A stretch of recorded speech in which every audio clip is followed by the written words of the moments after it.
piring atau barang-barang berharga. Namun akibat emosinya belum stabil, Chris teringat dengan ibunya yang dengan tega pergi dari rumah karena sudah tidak sanggup memiliki anak seperti Chris. Dan si adik yang bernama Willy pun kecewa akan kepergian sang ibu.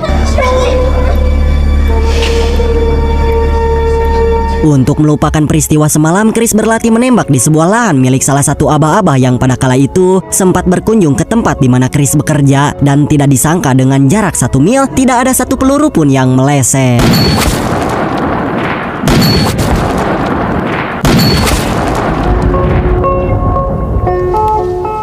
Holy shit. Selesai dengan itu, Chris melakukan perjalanan menuju sebuah garasi yang di dalamnya terdapat puluhan senjata termasuk tumpukan uang yang sengaja disimpan di dalam laci. Dan ternyata ruangan ini merupakan tempat persembunyian apabila ada seseorang yang sedang mengincar nyawanya. Lantas, siapa sebenarnya Chris? Tidak lama kemudian panggilan telepon berdering yang ternyata itu merupakan suara AI bernama kita panggil saja Tuti. Dan semua pekerjaan yang dilakukan oleh Chris diatur oleh Tuti yang memintanya agar segera pindah menuju sebuah perusahaan bernama Living Robotics karena perusahaan tersebut membutuhkan akuntan yang lebih jenius. Just 3 and 1. I don't have a buyer for the Renoir. The Pollock can move.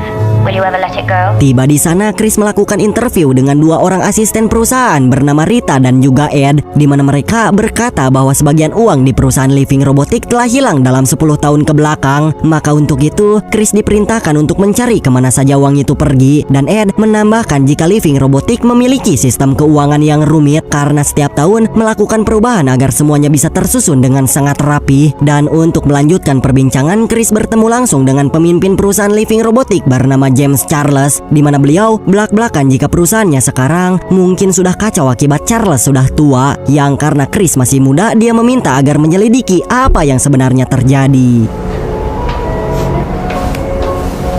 I'll start in the morning. Di sisi lain, terlihat Mary Beth yang sedang melakukan pencarian tentang seseorang yang telah membunuh para pejabat-pejabat penting. Dan berkas foto yang diberikan oleh si Abah terus diteliti sampai pada akhirnya Mary Beth meminta kepada temannya untuk memulihkan wajah seseorang yang sedang berbicara dengan para kartel. Sementara waktu kita lupakan mereka dan berpindah di negara Swiss dengan memperlihatkan kepada seorang pria yang akan pulang dari tempat pekerjaannya. Namun tidak lama kemudian, pria itu pun dihampiri oleh Willy yang merupakan adik kandung dari Christian Wolf, di mana Willy bekerja sebagai pembunuh bayaran untuk mengancam setiap target yang telah merugikan kliennya. Karena saat ini, si pria yang ada di hadapan Willy telah membuat saham mereka hancur dalam kurun waktu yang sangat singkat. Dan Willy mengancam jika saham tersebut tidak kembali normal, maka nyawanya tidak akan terselamatkan. Wrong answer, son. Look, genius.